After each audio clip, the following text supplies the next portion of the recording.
दोस्तों नमस्कार। मैं हूं संजय सरगम और आपका इस्तकबाल है द बायोग्राफी फाइल्स चैनल में। दोस्तों, क्या आपने कभी सोचा है जिस शख्स की बनाई हुई धुन किसी कलाकार को आसमान की बुलंदियों तक पहुंचा दे, क्या उस शख्स को दुनिया हमेशा याद रखती है? ज़रूरी नहीं। सिनेमा की रंगीन दुनिया में कुछ नाम सितारों की तरह चमकते हैं और कुछ नाम उन सितारों के पीछे खड़े उस उस्ताद की तरह होते हैं जिसकी मेहनत दिखाई तो नहीं देती, लेकिन उसकी धुन हर तरफ सुनाई देती है। आज की कहानी ऐसे ही एक फनकार की है, एक ऐसे संगीतकार की जिसने हिंदुस्तानी शास्त्रीय संगीत की गहराई को फिल्मी संगीत की मिठास के साथ मिलाया, जिसने एक ऐसी आवाज़ को पहचानने में मदद की जो आगे चलकर दुनिया की सबसे मशहूर आवाज़ों में शामिल हुई, और जिसने एक ऐसे गायक को शुरुआती मौका दिया जिसकी आवाज़ आने वाले दशकों में करोड़ों दिलों की आवाज़ बनने वाली थी। लेकिन जिस कलाकार ने दूसरों के लिए शोहरत के दरवाजे खोले, उसे अपनी शोहरत की दहलीज पर खड़े होने की मोहलत ही नहीं मिली। यह कहानी है खेमचंद प्रकाश की। आएगा आएगा आएगा आएगा आने वाला आएगा आएगा। खेमचंद प्रकाश का जन्म 12 दिसंबर सन 1907 को राजस्थान के सुजानगढ़ में हुआ था। लेकिन उनके परिवार और शुरुआती तालीम के बारे में एक बात साफ है, संगीत उनके खून में था। न केवल संगीत बल्कि नृत्य की भी आरंभिक शिक्षा उन्हें अपने पिता से मिली, जो राज दरबार में ध्रुपद गायक और कथक नर्तक थे। दरअसल उनके पिता पंडित गोवर्धन प्रसाद दरबारी संगीतकार थे, यानी खेमचंद ने संगीत किसी फिल्मी स्टूडियो में जाकर नहीं सीखा। उन्होंने सुरों की पहली सांस अपने घर में ली, ताल की पहली दस्तक अपने परिवार में सुनी और रागों की पहली दुनिया अपने पिता की तालीम में देखी। खेमचंद प्रकाश के लिए संगीत कोई महज शौक नहीं था, वो रियाज था, अनुशासन था और धीरे धीरे जिंदगी का मकसद बनता गया। उन्होंने शास्त्रीय संगीत की तालीम हासिल की, कथक सीखा, गायन सीखा, ताल और लय को समझा और फिर अपनी कला से दरबारों में जगह बनाई। कहा जाता है कि वे बेहद कठिन नृत्य प्रस्तुतियां करने में भी माहिर थे, यानी उनके भीतर सिर्फ संगीतकार नहीं था बल्कि एक मुकम्मल कलाकार पल रहा था। कम उम्र में ही खेमचंद प्रकाश जयपुर दरबार से जुड़ गए। उस दौर में राज दरबार कलाकारों के लिए सिर्फ रोजगार की जगह नहीं थे, वहाँ संगीत की कद्र थी, उस्तादों को इज्जत थी और कला को एक रूहानी फन माना जाता था। किशोरावस्था में ही खेमचंद प्रकाश को पहले बीकानेर और उसके बाद में नेपाल के राज दरबार में गायक कलाकारों के रूप में नियुक्ति मिल गई थी। महफिलें हुई, राग छेड़े गए, दाद मिली और उनका नाम धीरे धीरे एक हुनरमंद कलाकार के रूप में पहचाना जाने लगा। लेकिन उनकी मंजिल शायद राज दरबार नहीं थी। उनकी तकदीर उन्हें उस शहर की तरफ बुला रही थी जहां आने वाले समय में हिंदुस्तानी सिनेमा का एक नया इतिहास लिखा जाने वाला था। आगे किस्मत उन्हें कोलकाता ले आई। कोलकाता को उस समय कलकत्ता कहा जाता था। उस दौर में कोलकाता संगीत, रंगमंच और शुरुआती भारतीय सिनेमा का एक बड़ा मरकज था, जहां वे सुप्रसिद्ध फिल्म निर्माण कंपनी न्यू थिएटर्स में नियुक्त हुए। यही उनकी मुलाकात संगीतकार तिमिर बरन से हुई। यहाँ उन्होंने सहायक के रूप में काम करते हुए फिल्मी संगीत की बारीकियों को समझा। राज दरबार में उन्होंने शास्त्रीय संगीत देखा था, लेकिन फिल्म में संगीत की ज़रूरत अलग थी। यहाँ धुन को कहानी का हिस्सा बनना था, किरदार के जज्बात समझने थे, दृश्य के माहौल के साथ सुर मिलाना था। और यही खेमचंद प्रकाश ने समझा कि फिल्मी संगीत में सिर्फ राग नहीं, कहानी की रूह भी सुनाई देनी चाहिए। 1935 की चर्चित फिल्म देवदास से जुड़े संगीत कार्य में खेमचंद प्रकाश ने तिमिर बरन के सहायक के तौर पर काम किया। यह दौर उनके लिए किसी विश्वविद्यालय से कम नहीं था। उन्होंने देखा कि साहित्यिक कहानी को सुरों में कैसे बदला जाता है, दर्द को धुन कैसे मिलती है, मोहब्बत को आवाज़ कैसे मिलती है और खामोशी भी कभी कभी संगीत कैसे बन जाती है, यह अनुभव आगे उनकी अपनी संगीत शैली की बुनियाद बना। एक दिलचस्प बात यह भी है कि खेमचंद्र प्रकाश खुद गाते और अभिनय भी करते थे, यानी उन्हें सिर्फ संगीत रचना नहीं आती थी, वह जानते थे कि गायक के गले से सुर किस तरह निकलता है।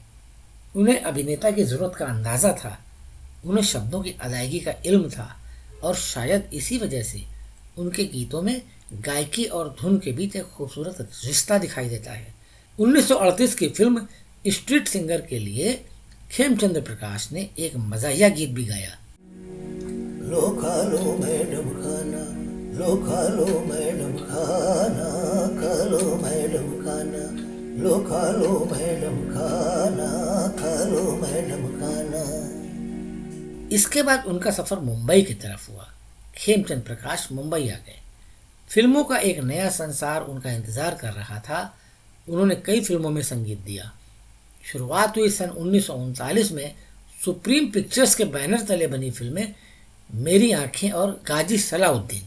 दोनों फिल्मों के लिए उन्होंने संगीत निर्देशन किया। इसमें एक ख़ास बात आपको बता दें कि फिल्म मेरी आंखें का निर्देशन किया था द्वारका खोसला ने, और ये द्वारका खोसला आज के जाने माने निर्देशक राज खोसला के पिता थे। गीत लिखे थे प्यारेलाल संतोषी ने। सपना सच हो जाए, सपना सच हो जाए। धीरे धीरे उनका नाम संगीतकारों की दुनिया में मजबूत होने लगा। उनकी धुनों में शास्त्रीय संगीत की पुख्तगी थी, लेकिन साथ ही लोक धुनों की सादगी भी। यही मेल उनके संगीत को आम श्रोता के दिल तक ले गया। और फिर बहुत जल्द Ranjit Movietone film studio के नियमित संगीतकार के रूप में खेमचंद प्रकाश नियुक्त हुए। उनकी शुरुआती दौर की रंजीत मूवी टोन की फिल्में थीं दिवाली, होली, परदेसी, फरियाद इत्यादि। उन दिनों खेमचंद प्रकाश के गीतों में ज़्यादातर स्वर होता था खुर्शीद बानो का। इस जोड़ी ने 40 के दशक के आरंभ में बहुत से मशहूर गीत दिए।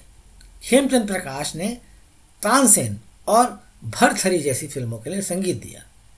1943 में बनी रंजीत स्टूडियो की यह फिल्म तानसेन जबरदस्त हिट हुई। रोम रोम रोम रोम चालती हारी, काहे भाई मतवारी, मतवारी, मतवारी, मतवारी, मतवारी। घटागन घोर घोर मोर मचावे शोर, मोरे सजन आजा, आजा मोरे सजन आजा। इन फिल्मों ने उनकी संगीत प्रतिभा को व्यापक पहचान दी।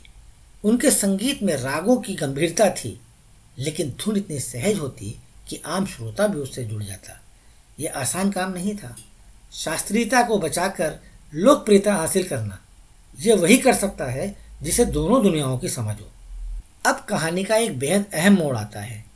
एक तरफ फिल्म संगीत की दुनिया में पुराने नाम मौजूद थे, दूसरी तरफ कुछ नई आवाज़ें अपने लिए जगह तलाश रही थी। इन्हीं में एक नाम था लता मंगेशकर। उस वक्त लता जी आज की तरह महान और मकबूल नाम नहीं थी। वह भी अपनी जगह बनाने के लिए संघर्ष कर रही थी। आवाज़ में मिठास थी, सुरों में नज़ाकत थी, लेकिन उन्हें बड़े मंच की ज़रूरत थी। खेमचंद प्रकाश ने इस आवाज़ की काबिलियत को पहचाना। साल था 1948। बॉम्बे टॉकीज की फिल्म आई जिद्दी। संगीतकार थे खेमचंद प्रकाश।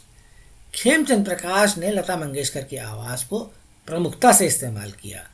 उनके गीतों ने लता जी की पहचान बनाने में अहम भूमिका निभाई। यह वो दौर था जब एक नई गायिका की आवाज़ धीरे धीरे हिंदुस्तान के कानों तक पहुंच रही थी। खेमचंद शायद नहीं जानते थे कि वो जिस आवाज़ को मौका दे रहे हैं, वही आवाज़ कुछ वर्षों बाद भारतीय संगीत की सबसे बड़ी पहचान बन जाएगी। जिद्दी का ही एक और गीत जो लता जी ने गाया था, संगीत प्रेमियों द्वारा खूब पसंद किया गया। चंदा रे जा रे पिया से संदेशा मोरा कहियो जा। चंदा रे जा रे जा रे। इस गीत से संबंधित एक महत्वपूर्ण बात आपको बताते हैं। एक फिल्म आई थी पड़ोसन, जिसमें आर डी बर्मन का संगीत था। महमूद और किशोर कुमार के बीच में गाने का कंपटीशन होता है। गाने के बोल थे, एक चतुर नार कान्हा रे जा रे, खारे नाले में जाके तू मुंह धो के आ। कान्हा रे गारे गारे हो गारे गारे हो गारे गारे हो गारे गारे। तो महमूद साहब चिल्लाते हैं बीच में, ये गड़बड़ जी, ये सुर बदल दिया, ये हमको भटका दिया जी, ये सुर किधर है जी।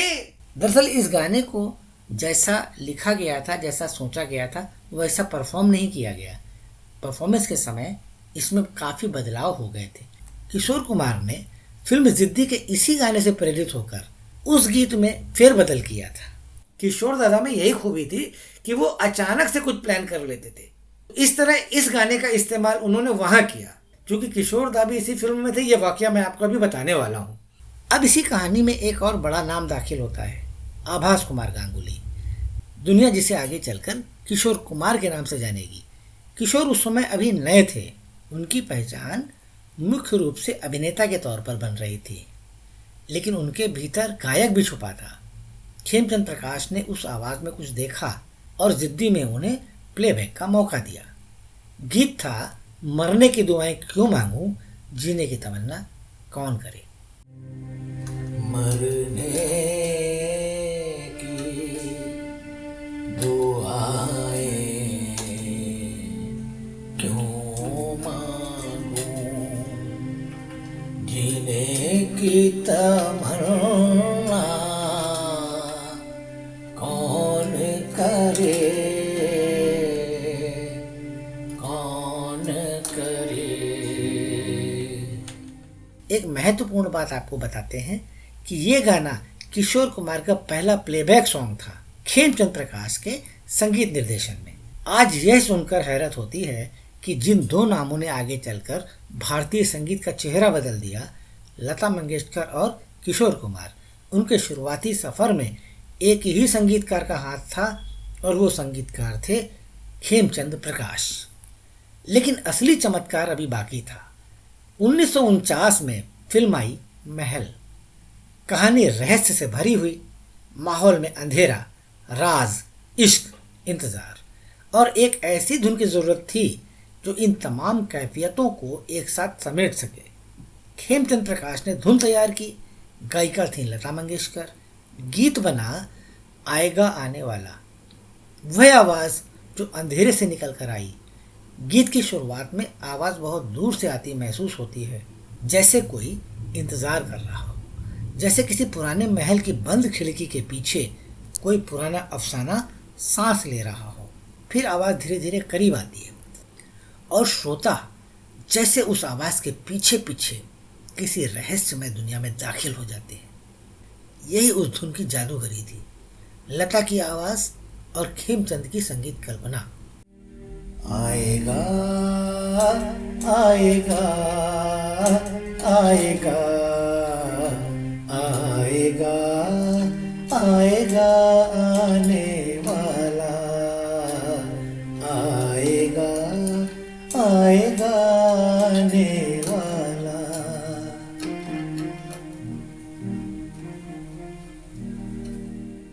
दोनों ने मिलकर ऐसा असर पैदा किया जिसे हिंदी फिल्म संगीत आज तक नहीं भूल पाया। जब आएगा आने वाला रेडियो पर बजा तो लोगों में उत्सुकता पैदा हो गई। लोग जानना चाहते थे कि यह आवाज़ किसकी है। दरअसल पूरा मामला ऐसा है कि फिल्म महल के पहले बाजार में फिल्मी गीतों के जो रिकॉर्ड्स मिलते थे, उन ग्रामोफोन रिकॉर्ड्स पर फिल्म की कहानी के उस गीत को पर्दे पर गाने वाले पात्र यानी अभिनेता का नाम हुआ करता था, गायकों का नहीं। महल फिल्म का यह गीत आएगा आने वाला के रिकॉर्ड पर इस गीत के आगे नाम लिखा था कामिनी, और ऑल इंडिया रेडियो से यह गीत प्रसारित हुआ। बहुत से सुनने वालों ने रेडियो के दफ्तर में फ़ोन किया और ये जानना चाहा कि यह आवाज़ किसकी है। श्रोताओं के लगातार सवालों के बाद आखिरकार नाम सामने आया लता मंगेशकर। और फिर रेडियो से लता मंगेशकर का नाम प्रसारित हुआ। देखते ही देखते लता की आवाज़ की चर्चा चारों तरफ होने लगी। इस कामयाबी के पीछे खड़े संगीतकार का नाम था खेमचंद प्रकाश। संगीतकार खेमचंद प्रकाश और लता जी को इस गीत से बेशुमार शोहरत हासिल हुई और तभी से गानों के साथ संगीतकार, गीतकार और गायकों के नाम प्रसारित होने लगे। दोस्तों, अब इस कहानी का वो हिस्सा आता है जो दिल को उदास कर देता है। महल के रिलीज होने से 2 माह पूर्व 10 अगस्त 1950 को संगीतकार खेमचंद प्रकाश 42 वर्ष की अल्पायु में इस संसार से विदा हो गए। यानी जिस कामयाबी की नींव उन्होंने रखी थी उसकी गूंज सुनने के लिए उनकी ज़िंदगी ने उन्हें मोहलत नहीं दी। ये कैसी विडंबना है। एक फनकार ने ऐसी धुनें बनाई जो अमर हो गईं, लेकिन वह खुद उस धुन की अमरता का जश्न देखने के लिए मौजूद नहीं थे। शायद हर फनकार की कहानी में शोहरत का हिस्सा बराबर नहीं होता। कुछ लोग तालियां पाते हैं, कुछ लोग इतिहास लिखते हैं और कुछ लोग इतिहास लिखने वालों की कलम को स्याही देते हैं। खेमचंद प्रकाश इसी तीसरी कतार के फनकार थे। उन्होंने ऐसी आवाज़ों को मौका दिया जो आगे चलकर खुद इतिहास बन गई।